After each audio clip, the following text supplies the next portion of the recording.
Can you see the slide, main slide? Yes. Okay. Time is 9 and we're gonna start.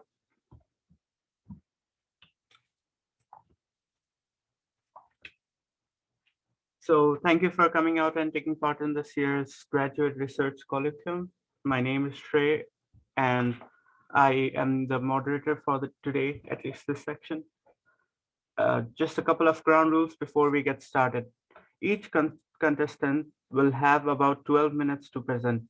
Your time will start the second you start speaking, and I'll give you 1 minute warning by interrupting your talk over Zoom. Once you begin, during the presentation, give me a verbal cue like next, advance, or proceed, and I'll advance through your deck. I will be introducing you before the talk. You can jump directly into your presentation so that you can save some time. At the end of the presentation, judges can mute themselves and ask questions to the participants for about 5 minutes. While the judges are scoring, I will moderate questions from the general audience. I ask the audience to stay muted during the presentation and drop their questions in the chat box. So, Sunit, are you ready? Can I make one quick suggestion? Can you actually text like in the chat 1 minute remaining instead of talking over Zoom? Because then that might like break the flow of the talk. Because Zoom is very weird about who it allows to let the volume, audio pass through. Sure. So I'll see the chat pop up and that'll be my reminder that 1 minute left. Okay. But yes, other than that, I'm ready. Thank you, Jay. Is that what all three of you prefer? All right. Yep. Okay. Sambhavna? Yeah, I think so, but we won't be able to see the chat when we are sharing our screen, right? Anyways, my chat would be not be till 12 minutes, so that should be okay for me. Okay. Sorry, my talk would not be 12 minutes, so that would be okay for me. Okay. Now, contestant 1 is Sunit Grewal. He's from the Department of Mechanical Engineering Mechanics, and his presentation is how to get a sound mind, making buildings quieter.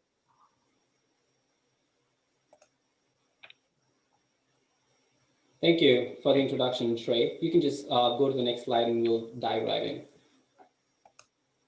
Thank you. So before I start talking about my research, I wanted to spend some time showing how in acoustics sound is generated and propagated.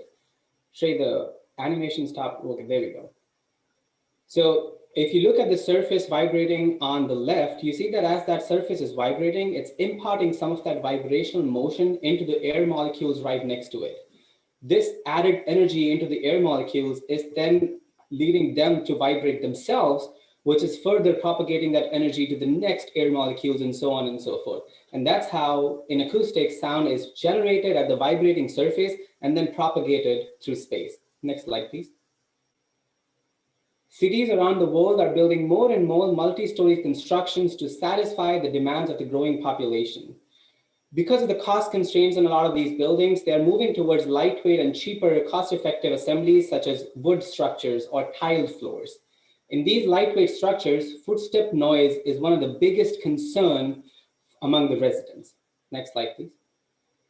ASTM has some standards to target how to control these footstep impact noises from building structures. And the way they do that is they take a tapping machine shown on the left here, which is nothing but 5 hammers at a certain height. And these hammers are dropping at a rate of 10 hertz onto the floor, creating impacts. And then they go downstairs in the receiving room and take some microphones to measure sound pressure level data.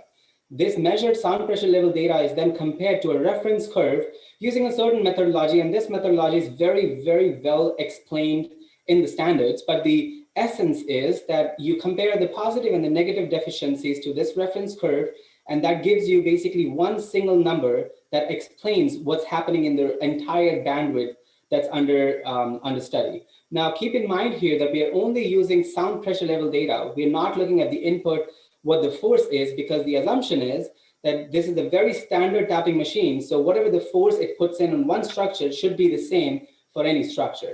Next slide, please. Well, we wanted to test that assumption. So we wanted to measure what that input force into structures is.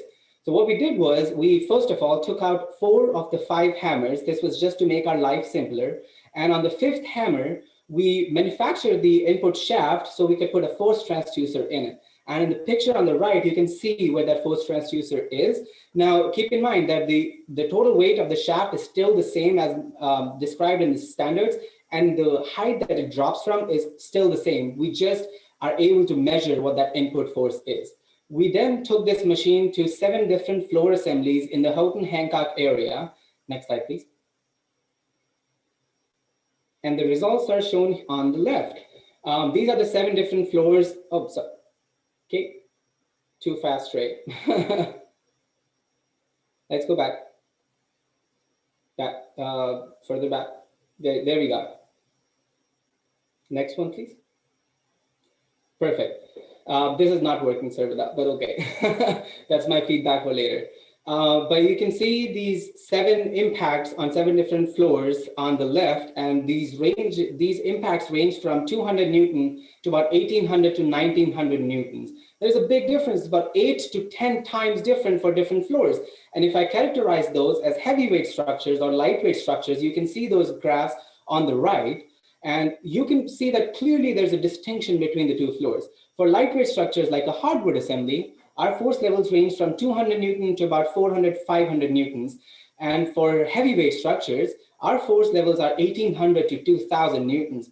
That difference is 8 to 10 times, about 1 order of magnitude. So now if you're comparing assembly A, a concrete assembly, versus assembly B, a lightweight structure like a hardwood assembly, and you're looking at the results and you're like, well, the sound pressure level in assembly B is lower.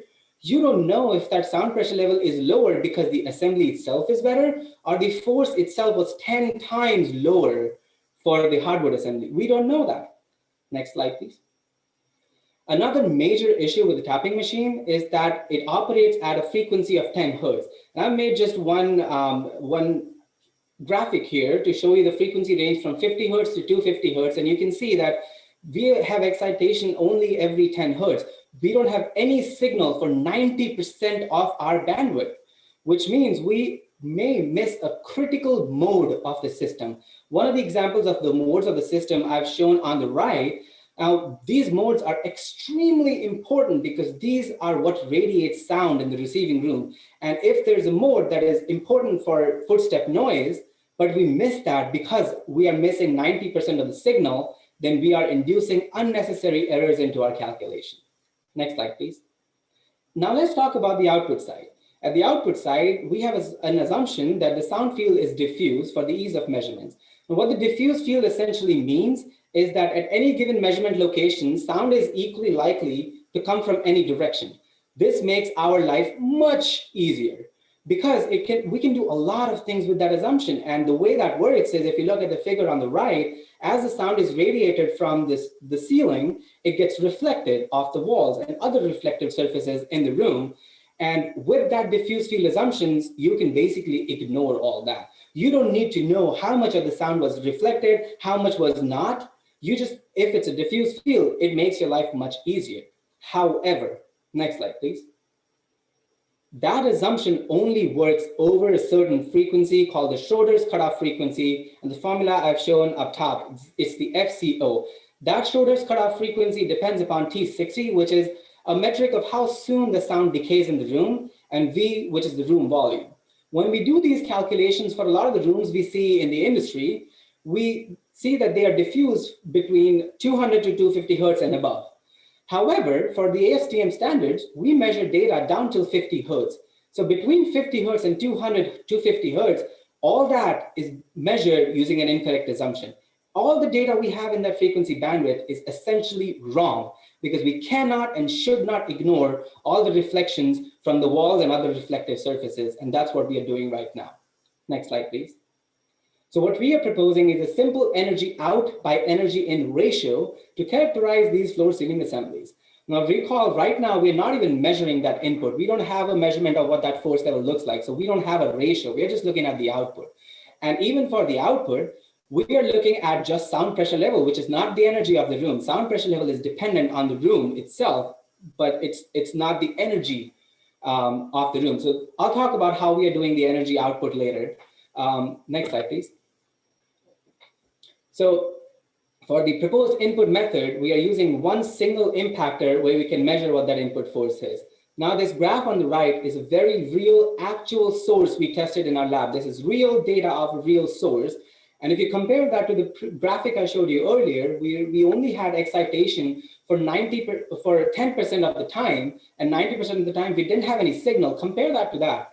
And we have a fairly flat spectra throughout the entire frequency bandwidth. And that's the benefit of using one impactor versus 5 impactors dropping at a certain frequency. Some of the sources we are testing, I've shown some pictures here. We're testing a 12-pound sledgehammer, which I'm just banging on the floor and measuring the data. And we have a shaker we are testing, which is imparting energy into the structure. And we are reading what that is by using 3 force transducers at the bottom of that shaker. Next slide, please. At the output side, now this output side is still a very nascent stage. We are just starting to look into it. So I don't have any real data for it, but I have ideas on what we are going to do. At the output side, we are measuring sound power instead of sound pressure level. Because sound power is a metric of the source, it does not depend upon the room where you test it. It is independent of the room. And that's exactly what we want. We want to be able to measure it regardless of if it's a diffuse field or not. And some of the ideas we have right now are sound intensity, because power is nothing but intensity multiplied by the area of measurement. Some of the other methods are comparison method or a room impulse method, which both of these methods in essence are similar to each other, because what we are doing is using something known to calibrate how that room is modifying the sound field. And then using those calibration factors, we are going to test an unknown assembly and get to the right answers for sound power for that assembly.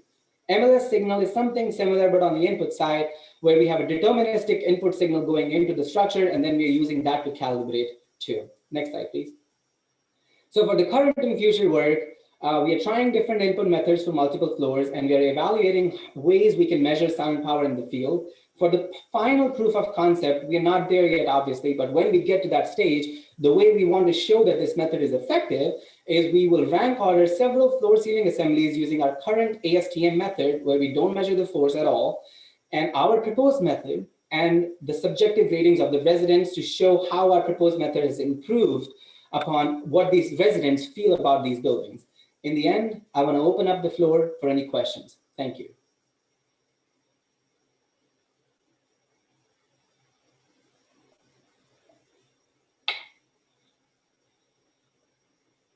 So we have 5 minutes for question answers with the judges.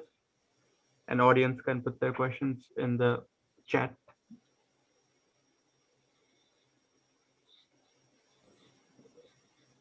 Okay, let me try to start with a question. Can you go to slide number 4?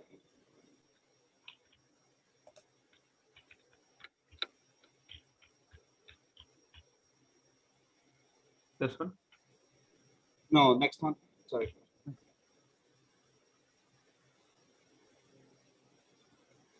So you have a figure on the right. Can you explain more about that? Sure. So this is how it's done in the standard. And what happens is the blue curve at the bottom is a reference contour, and the pink curve is the measured data. So what you do is you move this reference contour one by one, step by step, until the positive deficiencies are within a certain range. That range is that the summation of all the positive deficiencies for the entire frequency bandwidth should be less than 32 dB. Now, note that the scale on the left is all dB, because this is all acoustic data, and the reference is 20 to 10 to the power minus 6 pascals. But the summation of all positive deficiencies should be within 32 dB. And in any given 1/3 octave band, the summation should not be higher than 8 dB. And with these rules, you keep moving that reference contour up towards the measurement spectra until you meet those requirements, and then the value of that reference spectra at 500 Hertz is the single number rating. So it's just the shape of that spectra that you are comparing your measurement data to that's giving you that single number rating.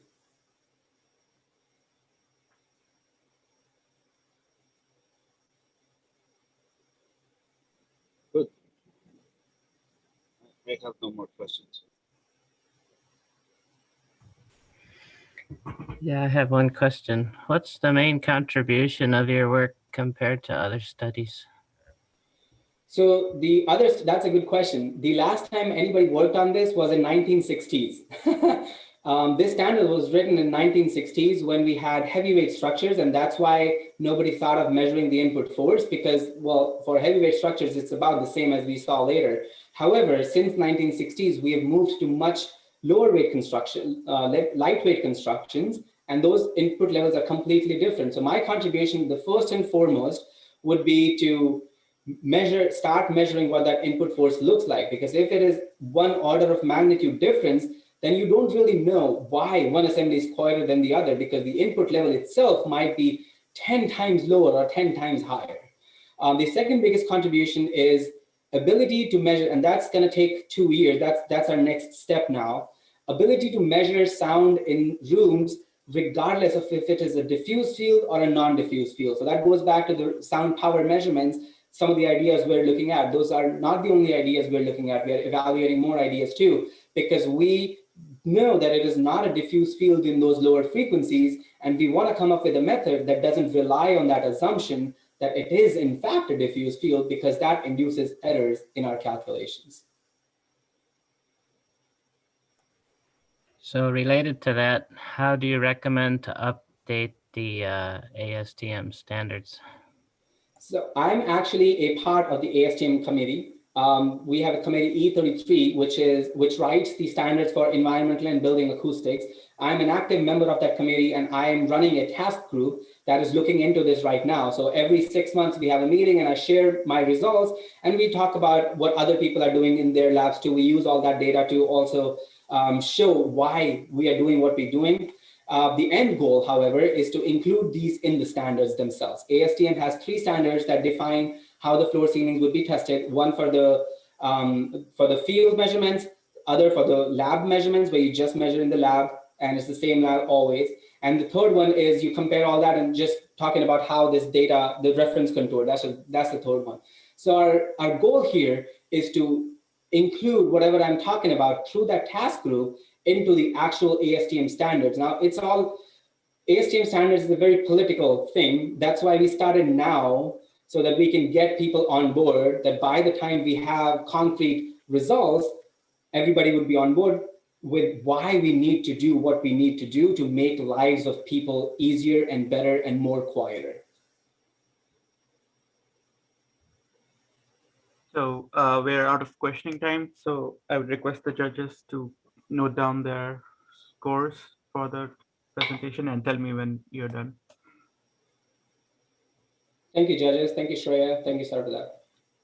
And while judges are writing down their scores, I would like to ask you one more question. Sure. So you told us you looked at the various apartments in Hancock and Houghton. So which was the best according to your analysis? Depends what you call best. If you call best that something that is so heavy that it generates a lot of input, so it's a compromise. If you have a concrete structure where you saw that the peaks were close to 1800 and 2000 newtons, that is a very high frequency problem, because that it's just the way it works out, that impact has such a small delta t that the frequency excitation is for a higher bandwidth, and that's why we see a lot of high frequency rattle from those floors.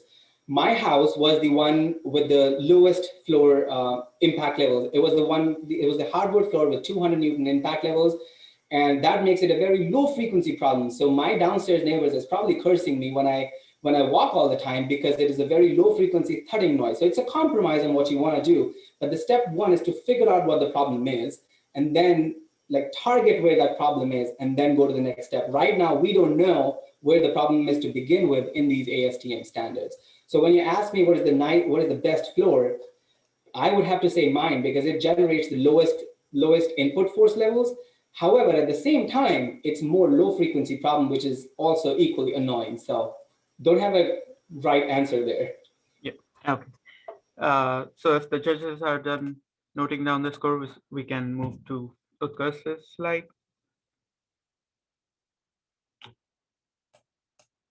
I will take that as a yes. So Utkarsh, are you ready? Yes, yes. So The next presenter is Utkarsh Chowdhury. He's a PhD candidate in the Chemical Engineering Department, and his presentation topic is Systems Analysis Approach to PET and Olefin Plastic Supply Chains in a Circular Economy. Okay, and your time starts as soon as you start speaking. Okay, thank you, Shreya, for the introduction. First of all, a very good morning to all of you who are coming from different research backgrounds. So just to give you a quick summary of my, Shreya, could you please go back to the first slide? Yeah, thank you. So just to give a quick summary of today's presentation, my research will help you understand what are the main steps involved in a plastic waste supply chain, and also differentiate between linear economy and circular economy. So at the end of this presentation, you will be able to get familiar with these two terms. And also, I'll be presenting a framework for plastics in circular economy, and also provide an application of that framework. So next slide, please. Okay, so this presentation is divided in 7 main sections. So the first 2 are about research background and motivation, and then I will showcase an application of the framework, and finally end this presentation with conclusion and future work. Next slide, please. Oh, that's a bit of lag. Okay, so we plastics. It's hard to imagine a life without plastics, right? I mean, we all are surrounded by plastics material in some or the other way. For example, your clothes or the footwear. Now, if we look at the plastic waste statistics in the United States in 2018, we can see that most of the plastic waste that was generated was being landfilled, meaning that it was dumped on the ground and left open to the atmosphere. Now, which could be potentially dangerous for birds flying around in the sky, right? And you can also see that only a small fraction of plastic waste was recycled. Now, the figure on the right-hand side shows the main steps involved in a plastic waste supply chain, and also highlights a difference between linear economy and circular economy. So in simple words, linear economy is where all of the manufactured products end up in the landfill or gets leaked into the environment. So that's what linear economy is. So you can say that it's very inefficient use of resources. Whereas in circular economy, we see waste as a valuable resource that can be recycled back into new value-added products. So it's efficient use of resources. So that's the main difference between linear and a circular economy. Now, the problem, next point, please. Now, the problem with linear economy is that we are being dependent on the limited non-renewable energy resources, right? So there's a need to reduce and manage plastic waste through the lens of systems analysis, and close the loop on plastic supply chain and move towards circular economy. Next point, please. Next point, please.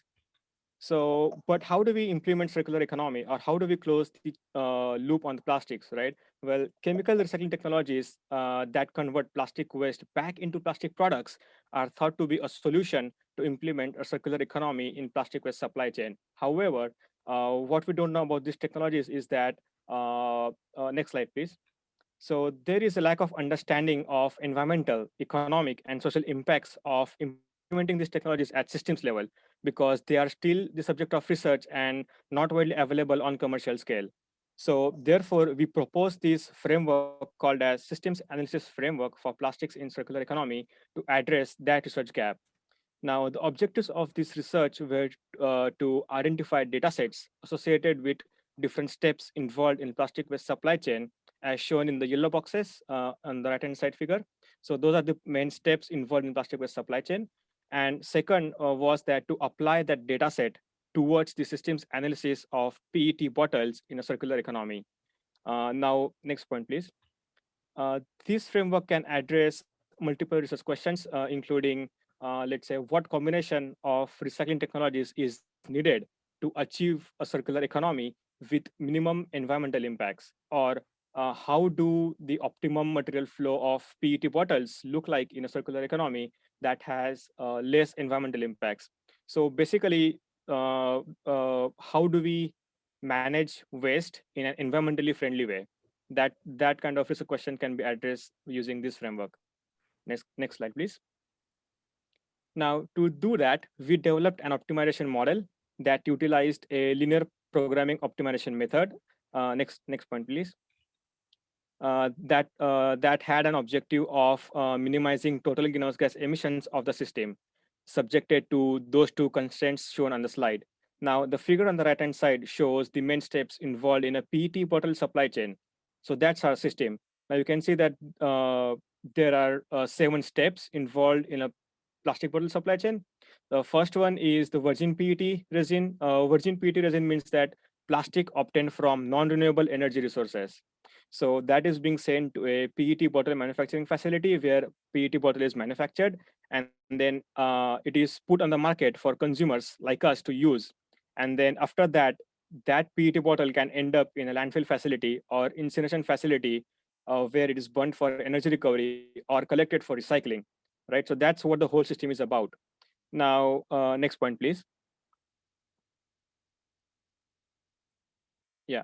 So basically, what this model is doing is that for a given basis of, let's say, 1,000 kilograms of PET bottles, how should these PET bottles, how should these uh, waste PET bottles be managed in an environmentally friendly way? That's what the model is giving us. That's what the model is predicting.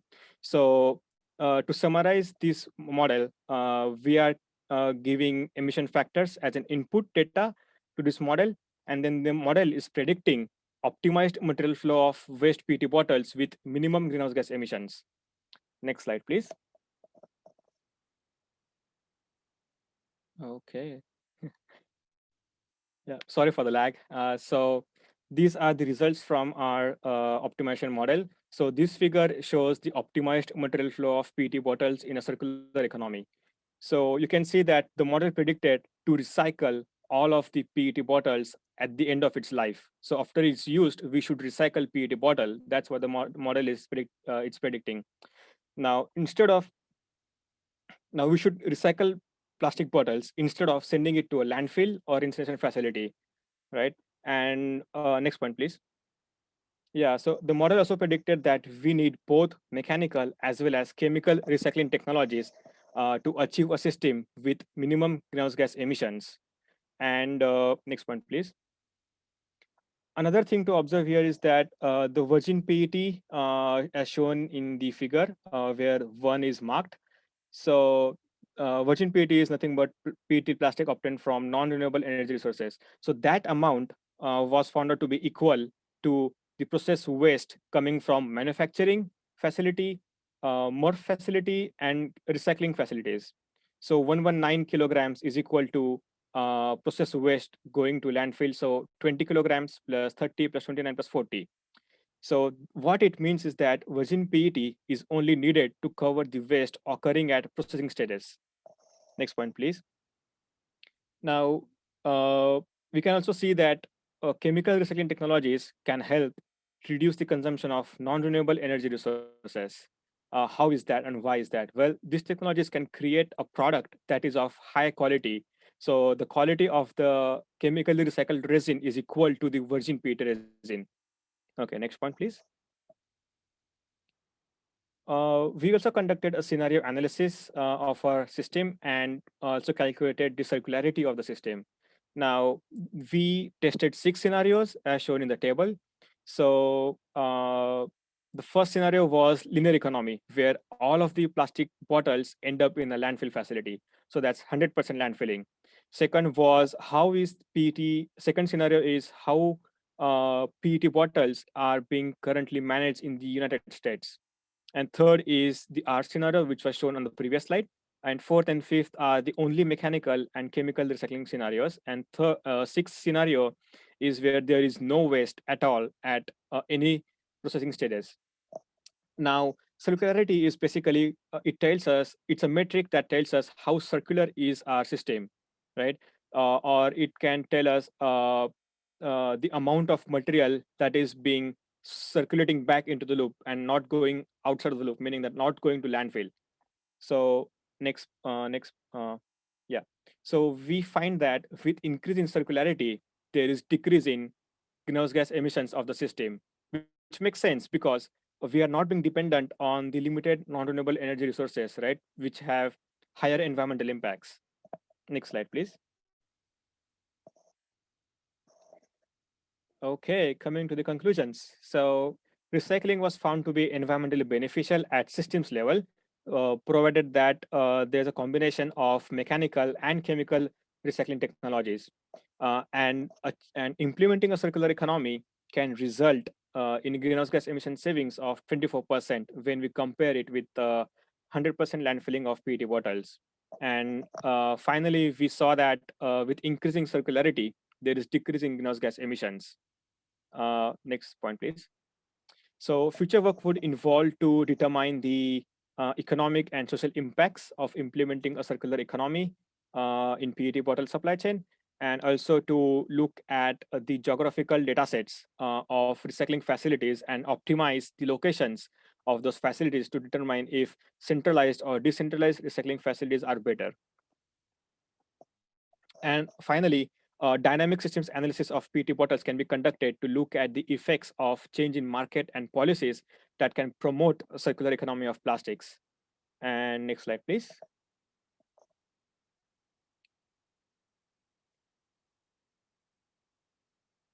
Okay. So this research would not have been possible without my advisor, Dr. David Schonard, and Professor Dr. David Watkins, under whom I took an optimization course. So a big thanks to both of them. And those are my references. And thank you very much for your time. And I'm happy to take any questions. Next slide, please. So the 5-minute timer is starting, and I would like to ask the judges to unmute themselves to ask questions. A good presentation. Can you please go to slide number 4, I believe? Okay. Thank you, Stas. Just tell me when. Sorry, there's a lot of. You can just exit the presentation mode if that would make. Yeah, that would. Here, Yeah. this guy. Okay. So, number 7 is rated at 990 kilograms of CO2 equivalent. Sorry. Number 7, the chemical recycling approach. Yep.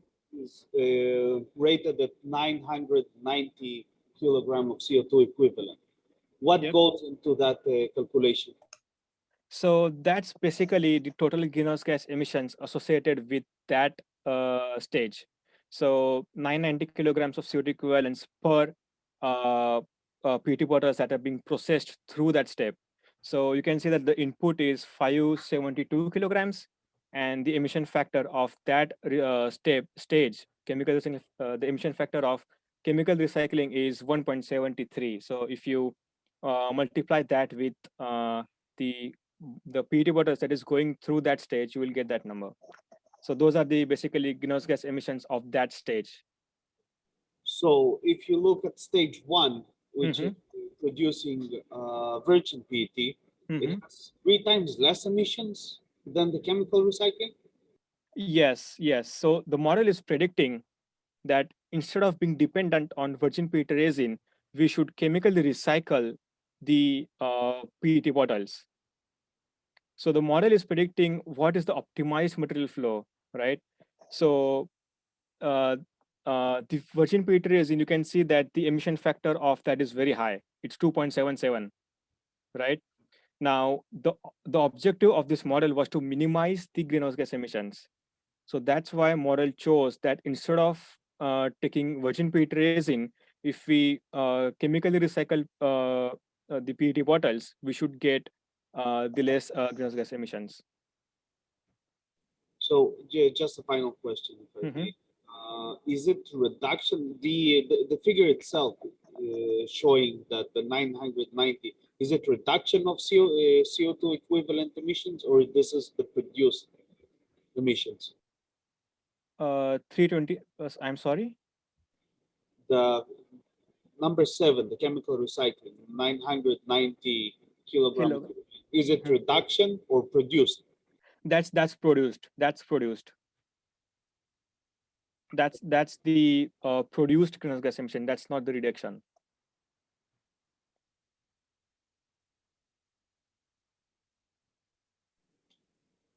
I have questions. Yep. So what's the contribution of your research compared to other studies?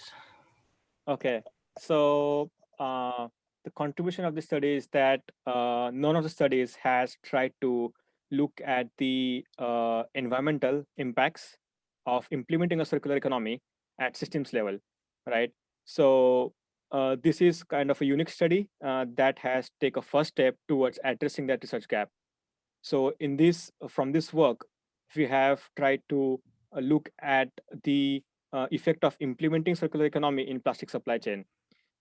So other studies are, there's a lack of understanding of now, if you remember the point I had on the first slide, that chemical recycling technologies is that a problem or that's a solution? No one knows that, because we don't know if it's a viable option from environmental, economic, and social perspective. So my research is addressing that research gap. So that's the novelty of this work. Did you include transporting the used plastic back to the plastic recycling plant, cleaning it out, rinsing off any food residue and all those type of things? Yep. So those are all included in the emission factors. Yep. So the mechanical recycling stage, right, or the chemical recycling stage, that includes all of those steps. So the emission factors includes those steps involved in the process. Even the collection. So all of these emission factors are cradle to gate. So that includes transportation as well. Except for the chemical recycling facility, because there is lack of data available. Like we only had 2 sources of data for the chemical recycling emission factor. So only for that stage it's get emission factor. And then last question. So there must have been some assumptions you had to make to run your model. Right. Did you right. quantify the uncertainty of those variables with sensitivity analysis or anything? Yeah, so the emission factors, yeah, you are right. You're absolutely right. There is an uncertainty in the emission factors. So we did take an average. So the emission factors that are shown on this figure are the average of multiple data sets. So okay, my time is up, but I can finish this question. So yeah, we did consider the statistics and we did conduct a scenario analysis, but that was not as a part of this presentation. But yeah, we did conduct sensitivity analysis. So this was done in an Excel spreadsheet. So when you optimize the system, you get a sensitivity report, and so that tells us the scenario and sensitivity analysis. Thank you, judges. Now I would like to request you to note the scores, and any questions from the audience is expected at this moment.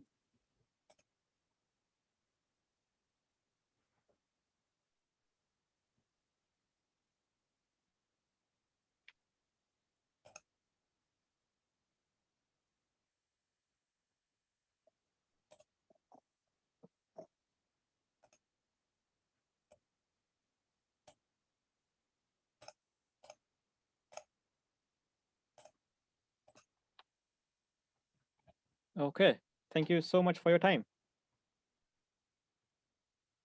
Thank you, Utkarsh. So next is Sambhavna Sharma, and we can start if the judges are done with their scoring.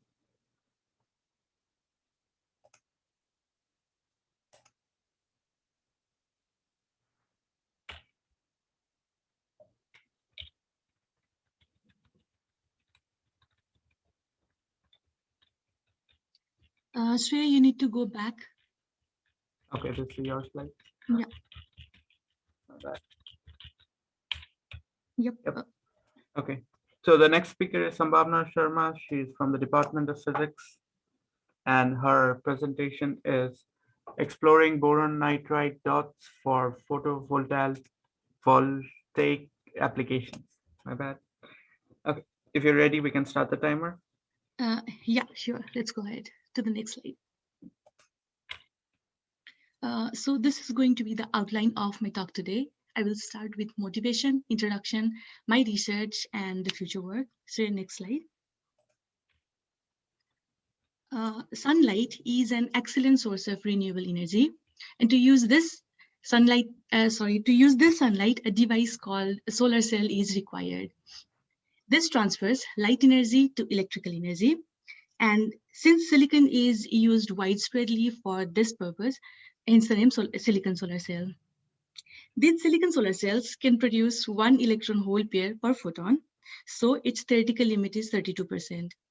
The maximum efficiency that had been able to attain so far is 18 to 26%. This means we are approaching near to the theoretical limit. Also, producing this silicon solar cells is expensive. So we need something which can produce multiple electron hole pair per photon, or the theoretical limit more than 32%, which would be cheap at the same time. So for the alternative, we have quantum dot sensitized solar cells. These quantum dot sensitized solar cells can produce multiple electron hole pair per photon. Theoretical limit increased up to 65%, and it is inexpensive to use. Quantum dots are tiny semiconducting crystals which shows quantum confinement effect. Its size ranges from 2 to 10 nanometer, and it shows size-dependent emission. In the bulk semiconductor, Shreya, you can wait for some time. In the bulk semiconductor, when an electron jumps from valence band to conduction band, in the bulk semiconductor, when the electron jumps from valence band to conduction band, it leaves a hole behind in a valence band. And the distance from valence band to conduction band is called as band gap, whereas the distance from the hole to electron is called as excitance Bohr's radius. The energy required for the electron to overcome this band gap and jump to the conduction band is called as band gap energy. When the size of the semiconductor starts decreasing and reaches the excitance Bohr's radius, a quantum dot is formed. And on the further decreasing of its size, there will be less atomic orbitals present in order to overlap, the result of which shifts the conduction band and valence band and increases the band gap, which increases the band gap energy. So smaller the quantum dot size, more the band gap energy would be. The result of which the fluorescence for the smallest quantum dot we can observe in the highest energy range. The figure on the bottom right shows the electromagnetic spectrum and the visible spectrum at the same time. So in the visible spectrum, blue color corresponds to higher energy states. So smaller quantum dot emits its fluorescence in blue region. And when the size of the quantum dot starts increasing, it starts showing the redshift. Commercially, the quantum dots that are being used are zinc sulfide, cadmium selenide, gallium arsenide, lead sulfide, and so on, Shreya. And these substances are toxic as well as rare earth mineral. So we need something which is environmental friendly, biocompatible as well. And the alternative for this would be BN dots. And these can be easily synthesized in our lab using sonication solvothermal process. A bulk BN powder is taken in a DMF and sonicated for a longer time of about 24 hours. During this process, the layers of the bulk boron nitride starts getting peeled off, the result of which we get nanoseeds. On further treating it solvothermally, these nanoseeds starts breaking apart, forming quantum dots. The figure on the bottom right shows the boron nitride dot before solvothermal process and after solvothermal process, without UV illumination and with UV illumination. The figure D on the right bottom is the boron nitride quantum dot that had been prepared in our lab, which is showing fluorescence. And this fluorescence is due to the age defect in our sample. So next slide. These boron nitride dots, these are biocompatible, environmental friendly. It shows fluorescence and it has broad excitation dependent emission and it can absorb various wavelengths. The figure over here is the fluorescence spectrum of hexagonal boron nitride dot that had been prepared in our lab. The wavelength on the legend is excitation wavelength, which means the light used to excite these boron nitride dot in order to get these emission peaks. So when these dots were excited using 320 nanometer of light source, it started showing some fluorescence, but when the excitation wavelength was less than 320 nanometer, it did not show any fluorescence at all. When the excitation wavelength kept on increasing, the fluorescence starts getting increased. reached the optimum at 380 and 400 nanometer and kept on showing fluorescence until 560 nanometer, which proves a broad excitation, a broad absorption wavelengths of these BN dots from 320 nanometer to 560 nanometer. On the other hand, in the solar energy distribution that we can see on our bottom right, it shows the most intense solar energy that falls on the Earth would be in the visible region, and which is 43% of the total solar irradiation.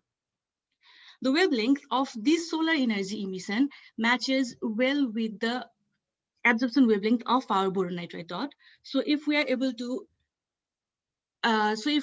to use this solar energy in order to excite our boron nitride dot, a lot of solar energy could be harnessed by this way. Let us now talk about the application of these BN dots in solar cells. For the boron nitride dot sensitized solar cells or bulk heterojunction solar cell, it has 5 layers. The main layer of our concern would be the active layer, which consists boron nitride dots in it.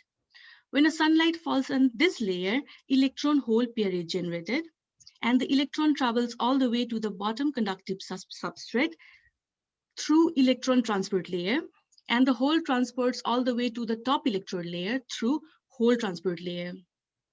The working principle on the next slide shows that the working principle of the BN dot sensitized solar cells should be such that there should be a stairwell kind of structure formed between the electronic states of all these layers, such that the electron that is being produced in the active layer should be able to travel all the way to the ITO, being blocked by hole transport layer to reach the other side, and the hole that should be able to transport all the way to gold electrode being blocked by electron transport layer on the other side. These components or these constituents were used for the BN dot sensitized solar cell in our lab, and a device was manufactured as per next slide. So the IV characteristic curves of BN dot sensitized solar cell that had been manufactured in our lab, it's shown over here on the right, which shows semiconducting nature in light and dark mode. The figure on the inset is the enlarged version of the same IV curve, which shows current being generated in the 4th quadrant of this particular graph. And this graph corresponds to what we can see on our left, which is the characteristic semiconducting curve in light and dark mode. I've again replotted this current graph along with the power curve in the next slide, so that we can calculate the voltage at maximum power and current at maximum power, which could be used in calculating the efficiency of the solar cell. There are 2 more important terms, open circuit voltage and short circuit current. Open circuit voltage is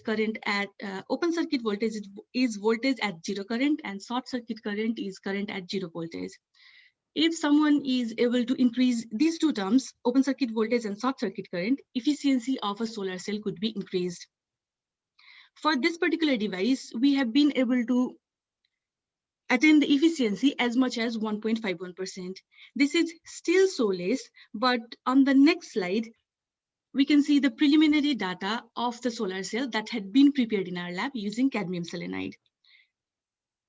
The efficiency that we were able to get on the start was just 0.4%, but when different levels where different parameters were optimized, we were able to increase the efficiency up to 14.72%. And from the equation over here, we can see that open circuit voltage is directly proportional to band gap energy, which means if we are able to increase the band gap energy, we would be able to increase open circuit voltage and hence the efficiency of the solar cell. The band gap energy of cadmium selenide is 1.74 electron volt, whereas the band gap energy for BN dots is even more than that. So we are hopeful, or we believe that we will be able to construct a solar cell which would give us efficiency more than 14.72%. So next slide. So I tried varying different layers, varying the thickness of different layers, and found the trend that less the concentration of BN dots, more the percentage conversion efficiency is, and more the thickness of the electron transport layer, more the percentage conversion efficiency is.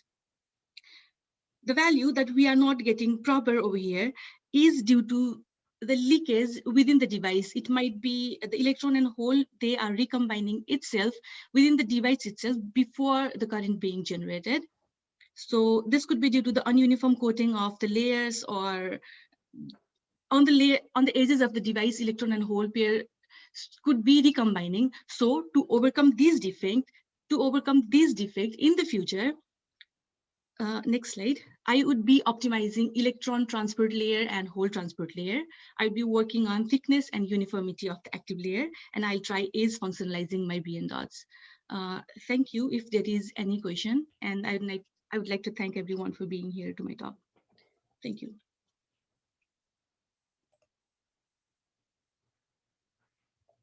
So that was exactly 11 minutes. Now I'll put 5 minutes timer for the questioning section.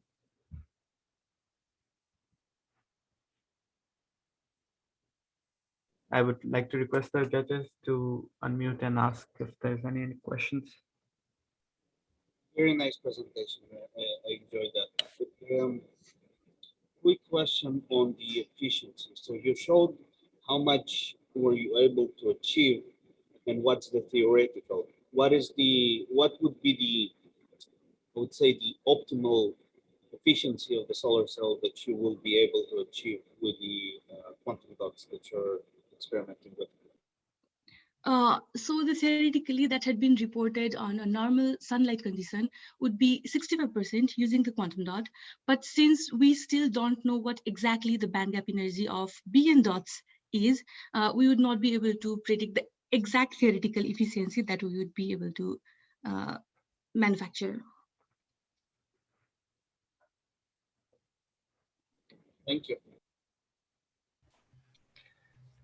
So what is the contribution of this research compared to other studies? Shreya, can you go to one slide after the questions? So this slide actually shows the band gap of hexagonal boron nitride, which is almost equal to 6 electron volt. And so far, nobody has ever tried manufacturing a solar cell using boron nitride dots. The band gap for boron nitride is almost equivalent to 6 electron volt, and this quantum dot is result of age defect near the conduction band, which would decrease the band gap of the hexagonal boron nitride, which would be obviously less than what it is of boron nitride. And as I've already specified, more the band gap energy, more the efficiency could be. So we are trying to create a higher band, we are trying to use a higher band gap structure in making the solar cells so that we would be able to increase the efficiency. And also nobody has done any research in this with this boron nitride dots. And do you think there will be any disadvantages from your new method? By this, you mean the boron nitride dots? Yeah, you're trying a new method. That's good. But there must be some also disadvantages. Can you think of any, like higher cost of manufacturing, anything like that? Or? I don't think cost of manufacturing would be that much because it could be easily prepared in our lab. The only thing would be, even this is a renewable energy source, we would have the device, right, which is made up of glass or plastic. That might be an issue for the waste disposal or something. Apart from that, I think this is a pretty good green source of energy production. Yeah, thank you.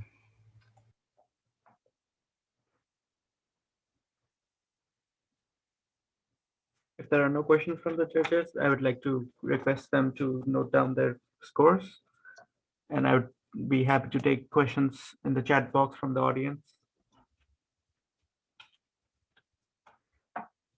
And if there are no questions, I would like to ask a question.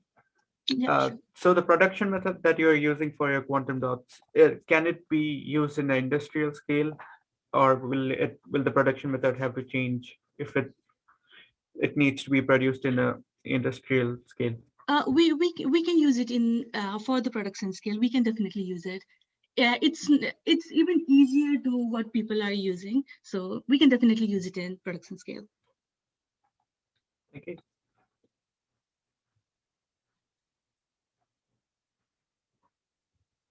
And if there are no more questions, we would like to proceed with the next session 3 of the presentation. And everyone can just stay in the presentation if they want to absorb the next session. Thank you, 3 presenters. Thanks, Shreya. Okay. So the next session is session 3, and the presenters are Fereshte Mallakpur, and Ninad Mohale and Prithvi Reddy.